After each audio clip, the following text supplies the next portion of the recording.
Hello दोस्तों, कैसे हो? आई होप आप सब बढ़िया होंगे, मस्त होना भी चाहिए। दोस्तों, बिहार पुलिस का ज्ञान बिंदु जीएस एकेडमी का आज का जो टेस्ट रहेगा, टेस्ट नंबर 4 रहेगा। इससे पहले 3, 2, 1 करवा चुके। अगर आपने नहीं देखा तो जाके देख लीजिए। आपके सुविधा के लिए प्लेलिस्ट बना होगा, वहां पे जाके सिंपली सारे वीडियो को वॉच कर लीजिएगा। और इसका पीडीएफ लेना चाहते हैं तो पीडीएफ आपको टेलीग्राम ग्रुप से मिलेगा। तो इसलिए टेलीग्राम ग्रुप से ज्वाइन हो जाइए, ठीक है। वहीं पे आपको छोटी बड़ी नोटिफिकेशन आपको मिलता रहता है और वहीं पे आपको पीडीएफ अपलोड होगा, ठीक है। तो डिस्क्रिप्शन में लिंक होगा, सिंपली उस पर क्लिक कीजिए और करने के बाद आपको टेलीग्राम ग्रुप में ज्वाइन कर लीजिएगा, ठीक है। तो चलिए देर न करते हैं, हम वीडियो को स्टार्ट करते हैं। चैनल पर नए, चैनल को सब्सक्राइब कीजिएगा, वीडियो को लाइक शेयर कमेंट जरूर कीजिएगा। और इसमें आपको 100 प्रश्न मिलने वाला है। 100 प्रश्न में आप कितना सही कर पाते हैं, सिंपली कमेंट बॉक्स में जरूर बताइएगा कि कितना तैयारी करके बैठे हुए हैं और कितना तैयार है, ठीक है। तो चलिए सबसे फर्स्ट नंबर क्वेश्चन पर आते हैं और इसका आंसर देने का प्रयास कीजिएगा, गलत है सही, ठीक है। और सबसे फर्स्ट नंबर क्वेश्चन कि मौर्य वंश का अंतिम शासक कौन था? मौर्य वंश का अंतिम शासक कौन था? बताइएगा सबसे फर्स्ट नंबर क्वेश्चन का आंसर। मौर्य वंश का अंतिम शासक कौन था? बृहदत्त था। क्या था? ऑप्शन नंबर बी से होगा, बृहदत्त था, ठीक है, याद रखिएगा। अगला है 2 नंबर क्वेश्चन कि जैन साहित्य को समग्र रूप से क्या कहा जाता है? जैन साहित्य को समग्र रूप से क्या कहा जाता है? बताइएगा 2 का आंसर क्या होगा। जैन साहित्य को समग्र रूप से क्या कहा जाता है? तो क्या कहते हैं? आगम कहते हैं। क्या कहते हैं? आगम। ऑप्शन नंबर ए से होगा, आगम कहते हैं, ठीक है, याद रखिएगा। अगला है मुगल सम्राट अकबर निम्नलिखित में से कौन सा वाद्य यंत्र बजाने से निपुण था? बताइएगा मुगल सम्राट जो था अकबर, निम्नलिखित में से कौन सा वाद्य यंत्र बजाने से निपुण था? 3 का बताइएगा। तो 3 की याद रखिए, नगारा। ऑप्शन नंबर ए से होगा, क्या होगा? नगारा, ठीक है। चलिए आगे देखते हैं। 4 नंबर क्वेश्चन है, सुरक्षा के लिए मराठों के राजस्व के दावों को किस नाम से जाना जाता है? सुरक्षा के लिए मराठों के राजस्व के दावों को किस नाम से जाना जाता है? बताइएगा इसका आंसर क्या होगा 4 का। या देखिए चौथे नाम से जानते हैं। क्या नाम से जानते हैं? चौथ, ठीक है। अगला है मुर्शिद कुली खान, अलीवर्दी खान और सिराजुद्दौला कहाँ के नवाब थे? मुर्शिद कुली खान, अलीवर्दी खान और सिराजुद्दौला जो थे वो कहाँ के नवाब थे? बताइएगा 5 का आंसर क्या होगा। तो 5 के देखिए बंगाल के नवाब थे। कहाँ के? तो बंगाल के। ऑप्शन नंबर डी यहाँ पे से होगा, बंगाल के नवाब थे, ठीक है। आइए अगला क्वेश्चन पर आते हैं, 6 नंबर क्वेश्चन, और इसका आंसर देने का प्रयास कीजिएगा। अखिल भारतीय किसान सभा जिसकी बैठक विजयवाड़ा 1944 में हुई, निर्वाचित अध्यक्ष कौन था? बताइएगा अखिल भारतीय किसान सभा जिसकी बैठक विजयवाड़ा 1944 में हुई का निर्वाचित अध्यक्ष कौन था? बताइएगा 6 का आंसर क्या होगा। तो कौन था? याद रखिएगा, शाहजानंद सरस्वती। ऑप्शन नंबर ए से होगा, शाहजानंद सरस्वती, ठीक है। मैकोलो की शिक्षा नीति कब लागू हुई थी? इसका आंसर बताइएगा, मैकोलो की शिक्षा नीति कब लागू हुई थी? मैकोलो की शिक्षा नीति कब लागू हुई थी? 1835 में, वर्ष 1835 में। ऑप्शन नंबर बी यहाँ पे सही हो जाएगा। अगला है 1800 ईस्वी के स्वतंत्रता संग्राम में किस राजवंश ने अंग्रेजों की सर्वाधिक सहायता की? बताइएगा 1897 ईस्वी के स्वतंत्रता संग्राम में किस राजवंश ने अंग्रेजों को सहायता किया था वो सर्वाधिक? बताइएगा 8 का आंसर क्या होगा। या देखिएगा ग्वालियर के सिंधिया। ऑप्शन नंबर ए से होगा, ग्वालियर के सिंधिया ने, ठीक है। अगला क्वेश्चन पर आते हैं, 9 नंबर क्वेश्चन, क्रांतिकारी जो हार्डिंग बम कांड में शामिल नहीं था। क्रांतिकारी जो हार्डिंग बम कांड में शामिल नहीं था, 9 का बताइएगा। तो याद रखिएगा भगवती चरण बोहरा। ऑप्शन नंबर बी से होगा, भगवती चरण बोहरा, ठीक है। निम्नलिखित कथनों पर विचार कीजिए। चलिए बताइएगा इसका आंसर क्या होगा 10 के। तो वर्ष 1911 में हुई चीनी क्रांति का नायक सन्यात सेन था। सन्यात सेन ने वर्ष 1905 में तुंगमेई हुई पार्टी का गठन किया। और तीसरा बोल रहा है वर्ष 1991 वर्ष 1911 की क्रांति के बाद चीन में गणतंत्र शासक पद्धति की स्थापना हुई। तो यहाँ पे याद रखिएगा सभी सही होगा, ठीक है। ऑप्शन नंबर डी होगा यह सही, ये सभी, ठीक है। चलिए अगला है, पूर्ण जागरण आंदोलन सबसे पहले शुरू हुआ था। पूर्ण जागरण आंदोलन सबसे पहले शुरू हुआ था, कहाँ हुआ था? तो याद रखिएगा पूर्ण जागरण आंदोलन सबसे पहले शुरू कहाँ हुआ था? इटली में हुआ था। कहाँ हुआ था? इटली में। ऑप्शन नंबर सी सही होगा इटली। यूरोपवासी किस ग्रह की पूजा सुंदरता की देवी के रूप में करते हैं? यूरोपवासी किस ग्रह की पूजा सुंदरता की देवी के रूप में करते हैं? बताइएगा 12 का आंसर क्या होगा। 12 का याद रखिए शुक्र को करते हैं, किसको? शुक्र को। ठीक है, आइएगा 13 नंबर क्वेश्चन पे। और 13 नंबर क्वेश्चन आपको यहाँ पे मिलान करना है। ठीक है, यहाँ पे सूची 1 में जनजाति दिया गया है और सूची 2 में आपको राज्य दिया गया है। गददिश जो जनजाति है ये किस राज्य में पाया जाता है? बताइएगा। यहाँ पे 13 का आंसर बताइएगा क्या आंसर होगा।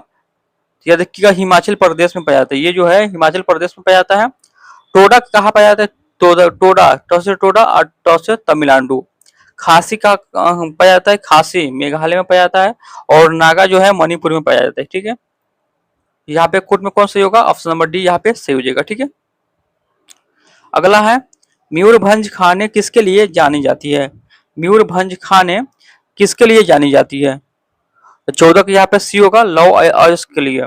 लव अयस के लिए, लव अयस के लिए मयूरभंज जानी जाती है। ठीक है, चलिए अगला क्वेश्चन पर आते हैं। तो चलिए बताइएगा गंगा की सबसे पश्चिमी तथा पूर्वी सहायक नदी है। 15 नंबर क्वेश्चन का आंसर बताइएगा।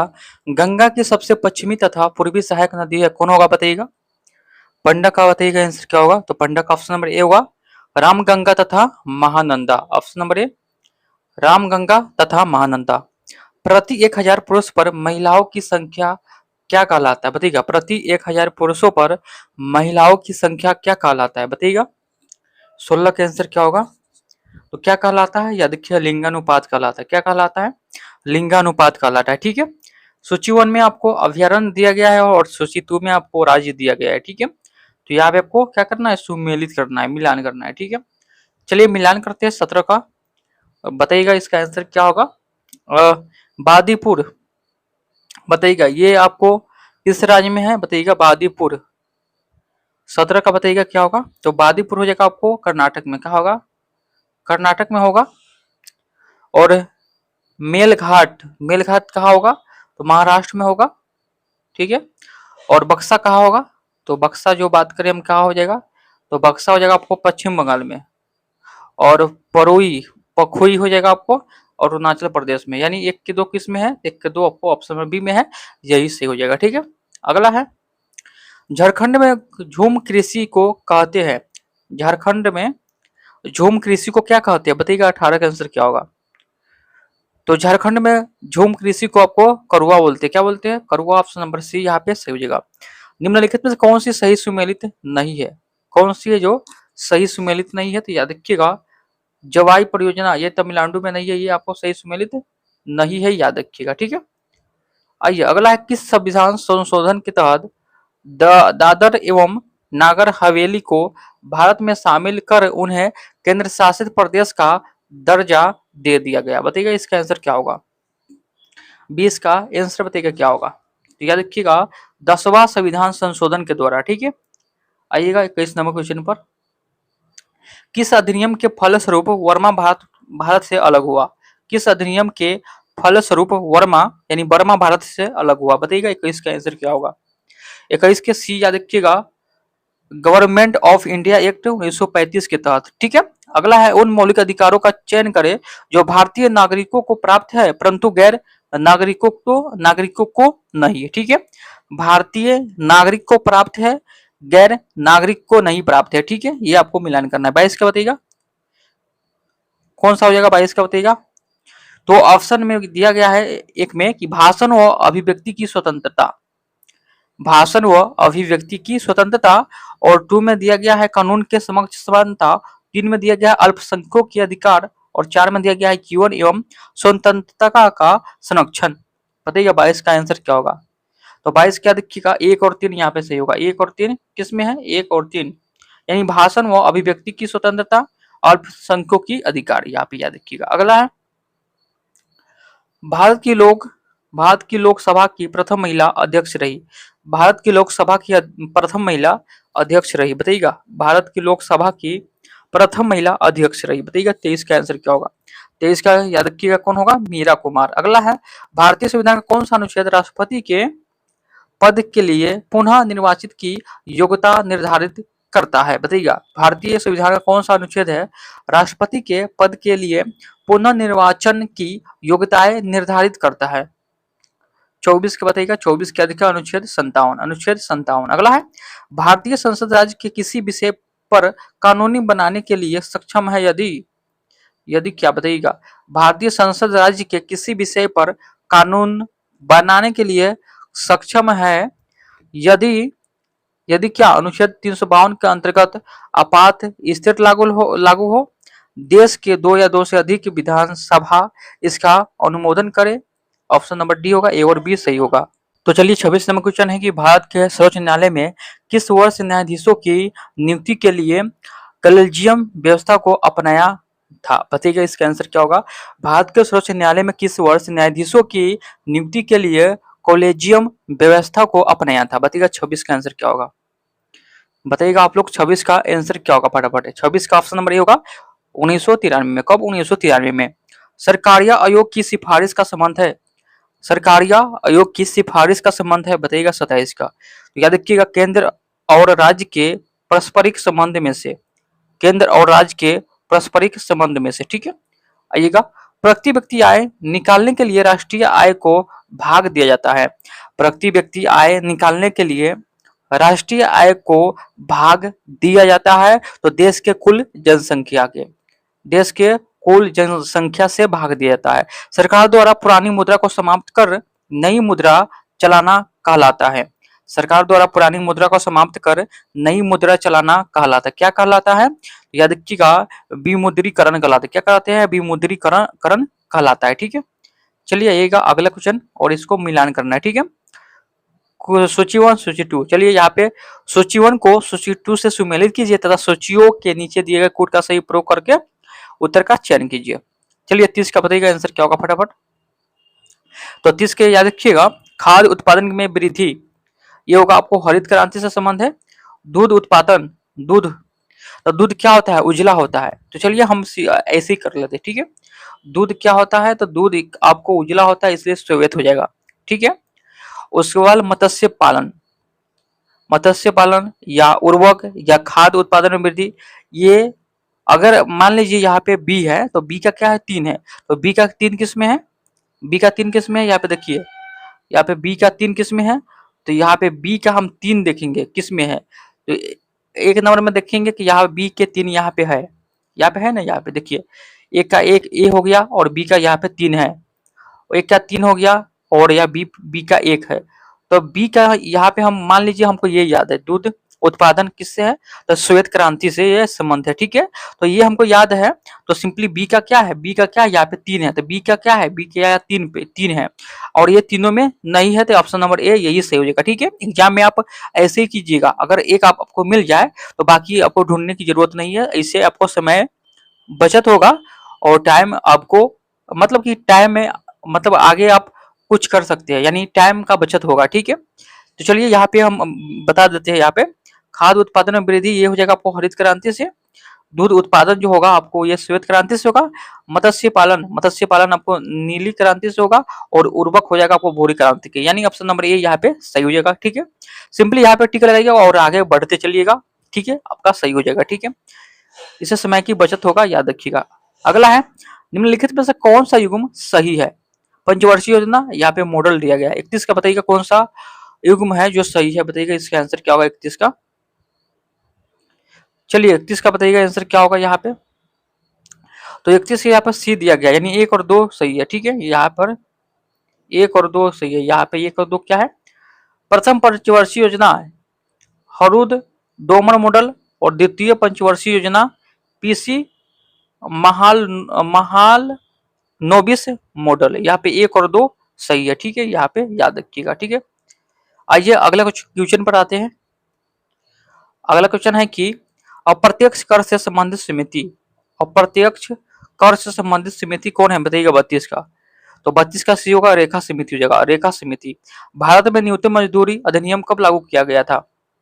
बताइएगा, भारत में न्यूनतम मजदूरी अधिनियम कब लागू किया गया था? बताइएगा 33 का। 33 का बी होगा 1948 में। कब? 1948 में। महात्मा गांधी राष्ट्रीय ग्रामीण रोजगार अधिनियम के अंतर्गत कार्यरत कामगारों की मजदूर अब डैडस पर आधारित है। तो किस पर आधारित है 34 का बताइएगा। तो याद रखिएगा उपभोक्ता मूल्य सूचकांक, ऑप्शन नंबर डी यहाँ पे सही होगा, उपभोक्ता मूल्य सूचकांक पर आधारित है। ठीक है, आइएगा अगला क्वेश्चन पर। आवेग की विनिमय सूत्र क्या होगा, आवेग की विनिमय सूत्र क्या होगा 35 का बताइएगा। 35 के यहाँ पे कौन ऑप्शन होगा, 35 के यहाँ पे डी हो जाएगा। ये जो है आपको आवेग का, आवेग की विनिमय सूत्र है। ठीक है, MLT-1, ठीक है, यहाँ पे याद रखिएगा। निम्नलिखित में कौन सा घर्षण बल का अधिकतम है, निम्नलिखित में कौन सा घर्षण बल अधिकतम है, निम्नलिखित में से कौन सा घर्षण बल अधिकतम है 36 का बताइएगा। 36 का डी होगा सीमांत घर्षण बल, ऑप्शन नंबर डी सीमांत घर्षण बल। अगला है अच्छे उत क्या है उत्सर्जक अच्छे अवशोषक भी होते हैं, यह कथन आधारित है बताइएगा।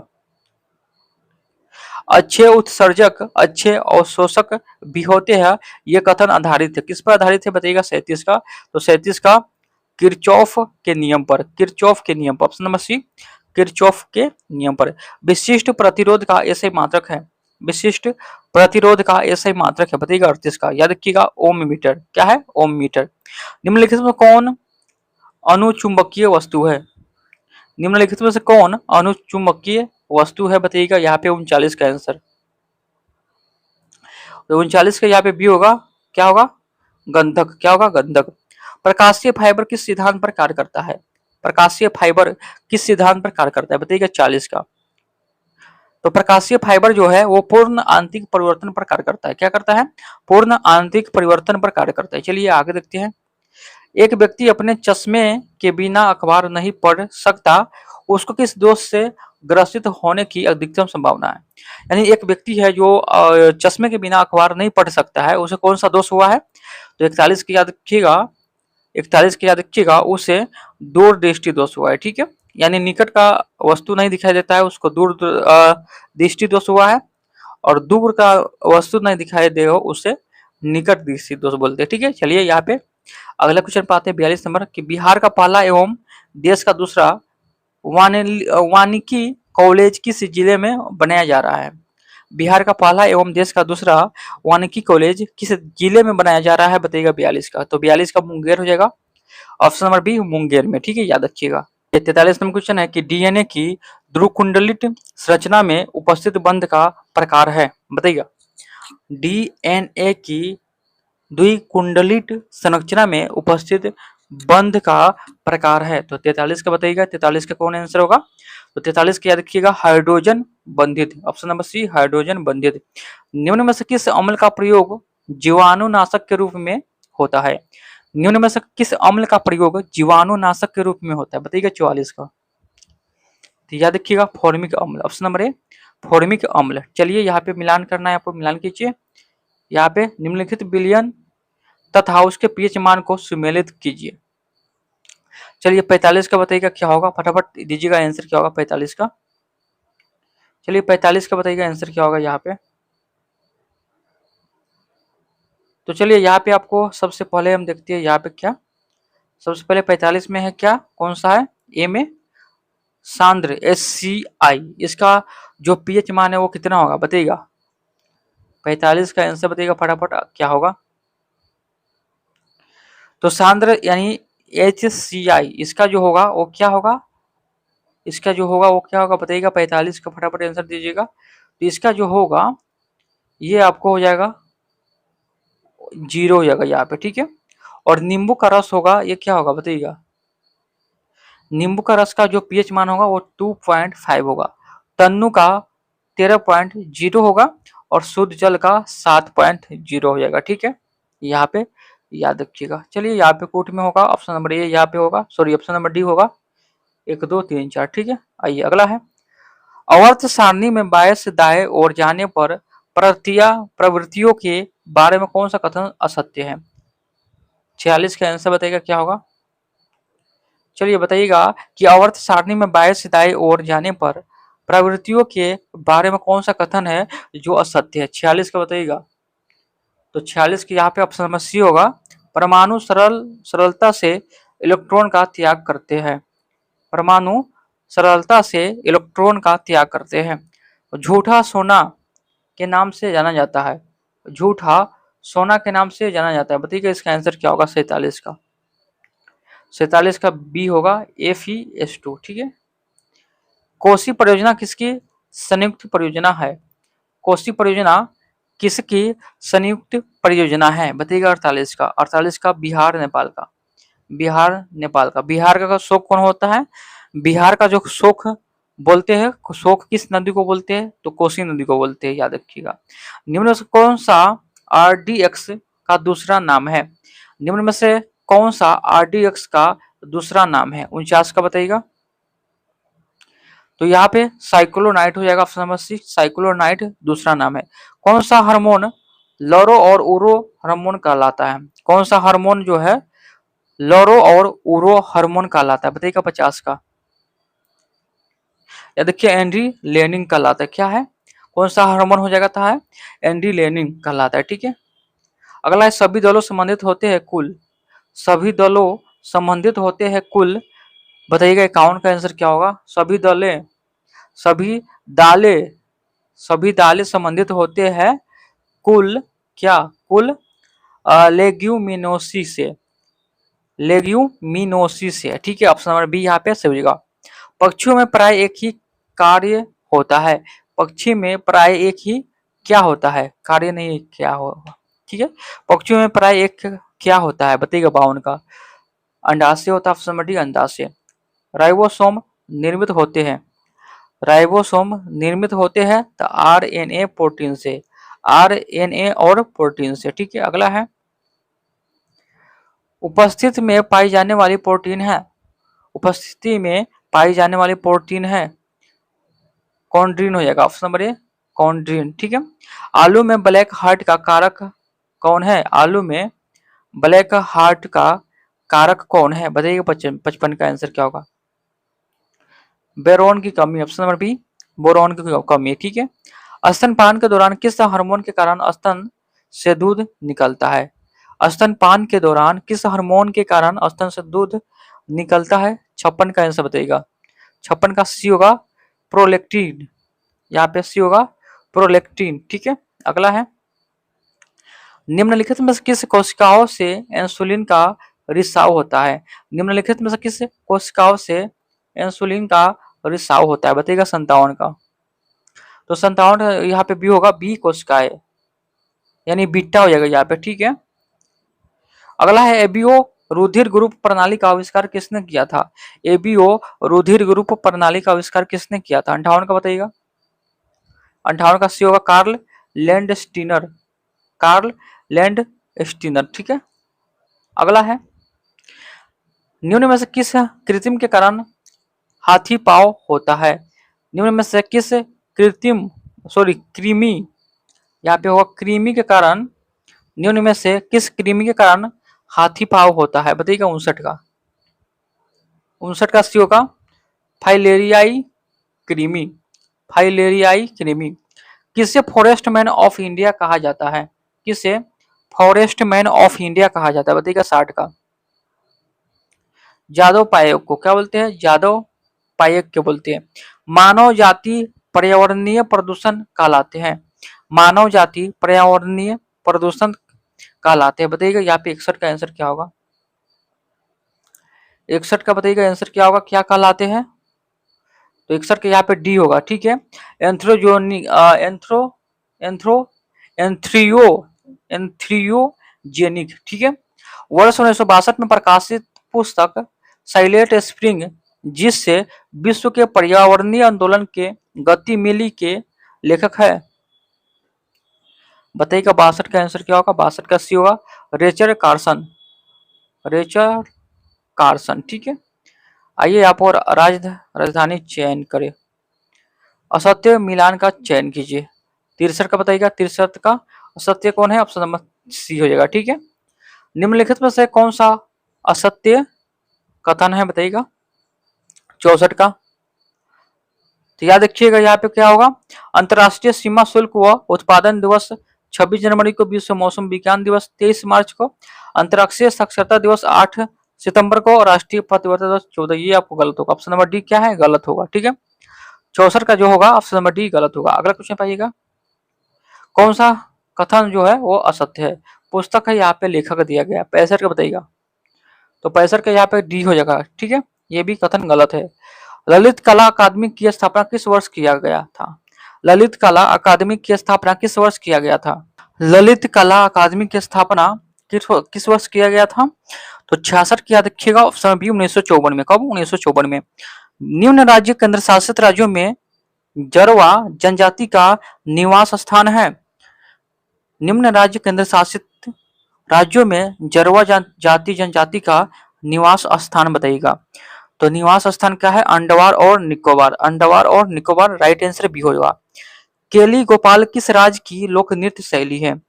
केली गोपाल किस राज्य की लोक नृत्य शैली है? अड़सठ का बताइएगा। अड़सठ का असम का है लोक नृत्य, असम का। ऑप्शन नंबर बी यहाँ पे सही हो जाएगा। अगला है सीडी रैम, ये कंप्यूटर संबंधित यहाँ पे प्रश्न है। सीडी रोम का पूर्ण रूप क्या है, यानी फुल फॉर्म क्या है? 69 का बताइएगा। 69 का बी होगा, compact disc read only memory. Option number B यहाँ पे सही होगा, compact disc read only memory. 70 का है, निम्न में से कौन सा महाजनपद वर्तमान बिहार के क्षेत्र में स्थित नहीं था? निम्न में से कौन सा महाजनपद है जो बिहार के क्षेत्र में स्थित नहीं था? बताइएगा। 70 का आंसर क्या होगा? वो 80 हो जाएगा। कब? वो 80 हो जाएगा। ठीक है, ये आपको स्थित नहीं था। अगला है 72वें फिल्म फेयर अवार्ड 2026 के संबंध में कौन सा सुमेलित नहीं है? 72वें फिल्म फेयर अवार्ड 2026 के संबंध में कौन सुमेलित नहीं है? बताइएगा। 71 का, 71 का डी होगा, यानी इनमें से कोई नहीं, इनमें से कोई नहीं है। वर्ष 2026 में पद्मश्री से सम्मानित प्रसिद्ध नृत्यांगना कलमंडलम बिमला मेमन किस शास्त्रीय नृत्य के लिए प्रसिद्ध है? बताइएगा। 72 का, 72 का मोहिनी अष्टम। ऑप्शन नंबर बी मोहिनी अष्टम। अगला है वर्ष 2026 में केटू के Kashmir to Kanyakumari on cycle cycle ride की स्थान किससे प्रारंभ हुई? यानी वर्ष 2026 में कश्मीर से कन्याकुमारी ऑन साइकिल यानी साइकिल राइड किस स्थान से प्रारंभ हुई? बताइएगा। 73 का, याद रखिएगा, श्रीनगर से। ऑप्शन नंबर डी श्रीनगर से। अप्रैल 2026 तक चुनाव आयोग ने किस पार्टी को राष्ट्रीय पार्टी का दर्जा प्रदान किया है? अप्रैल 2026 तक चुनाव आयोग ने किस पार्टी को राष्ट्रीय पार्टी का दर्जा प्राप्त किया है? 74 बताइएगा। 74 का डी होगा। 74 का डी क्या है, चलिए देखते हैं। इनमें से सभी हो जाएगा। ठीक है, इनमें से सभी यानी तृणमूल कांग्रेस, भारतीय कम्युनिस्ट पार्टी यानी भाजपा जिसको बोलते हैं, राष्ट्रीय कांग्रेस एनसीपी, राष्ट्रवादी कांग्रेस पार्टी, इनमें से सभी यहाँ पे आंसर हो जाएगा। हाल ही में किस राज्य सरकार द्वारा प्रवासियों का पहला सर्वेक्षण शुरू किया गया है? हाल ही में किस राज्य सरकार द्वारा प्रवासियों का पहला सर्वेक्षण शुरू किया गया? बताइएगा। 75 का, 75 का ये होगा झारखंड में। कहा? झारखंड में। तो यहाँ पे मैथ का क्वेश्चन है, मैथ का आपको सॉल्व करना होगा। और बता दें यहाँ पे कि यहाँ पे कुछ लोग कमेंट कर रहे थे कि व्याख्या ना करवाते हैं, तो इसमें व्याख्या नहीं दिया गया है। ठीक है, इसमें सिर्फ क्वेश्चन और आंसर दिया गया है, व्याख्या नहीं दिया गया है, इसलिए आपको व्याख्या नहीं कर पाते हैं। ठीक है, हम आंसर बता देते हैं मैथ का। आप किसी से भी सहायता ले सकते हैं, ले लीजिएगा, गूगल से, क्रोम से, यूट्यूब है। ठीक है, चलिए यहाँ पे बी आंसर होगा और 77 का सी होगा। ये सब आपको स्क्रीनशॉट ले लीजिएगा, चाहे हम पीडीएफ अपलोड कर देते हैं टेलीग्राम पर, वहां से मैथ का सॉल्व कीजिएगा। ठीक है, क्योंकि 17 से 75 आपको जीके जीएस से आता है और मैथ का 10 से 12 आता है। तो सिंपली ध्यान सब पर देना है, ये नहीं कि 17 से 75 आपको जीके जीएस आता है तो उस पर ध्यान दे। आपको जो क्या बोलते हैं उसको रिजल्ट दिलाएगा, तो यही सब दिलाएगा 30 नंबर में, यानी जिसमें हिंदी चलाता है, इंग्लिश आता है, मैथ आता है, यही सब। ठीक है, ये सब एक लिमिट होता है कि यहाँ से पूछता है, टाइम इज वर्क से पूछता है, लाभ हानि से पूछता है ना। ये सब आपको चैप्टर लिमिट रहता है, और जीके जीएस तो अनंत ही है। ठीक है, तो आइएगा 79 का आंसर बताइएगा। 79 का, 79 का आपको 120 डिग्री होगा। और 80 का बात करें, 80 का सी होगा, यानी 30 होगा। 81 का बताइएगा। 81 का 81 का आपको डी होगा और 82 का बी हो जाएगा यहाँ पे, और 83 का बताइएगा, 83 का सी होगा, और 84 का ए हो जाएगा, 85 का सी होगा। वच्च कितने प्रकार के होते हैं, वच्च कितने प्रकार के होते हैं। और चैनल पे नए, चैनल को सब्सक्राइब कीजिएगा, वीडियो को लाइक जरूर कीजिएगा, क्योंकि इस चैनल पे आपको अच्छे अच्छे कंटेंट मिलने वाला है जो आपके बिहार पुलिस में बहुत ही सहायता करेगा और बहुत ही हेल्प करेगा, जिससे आपको एक सीट आपको सुनिश्चित हो जाएगा। ठीक है, वाच्य कितने प्रकार के होते हैं बताइएगा, 86 का, 86 का सी होगा, 3 प्रकार के होते हैं। लेखक के लिए किताब लाया, इस वाक्य में लिए का कारक बताइए। 87 का, 87 का संप्रदान कारक है। ठीक है, आएगा 88 का।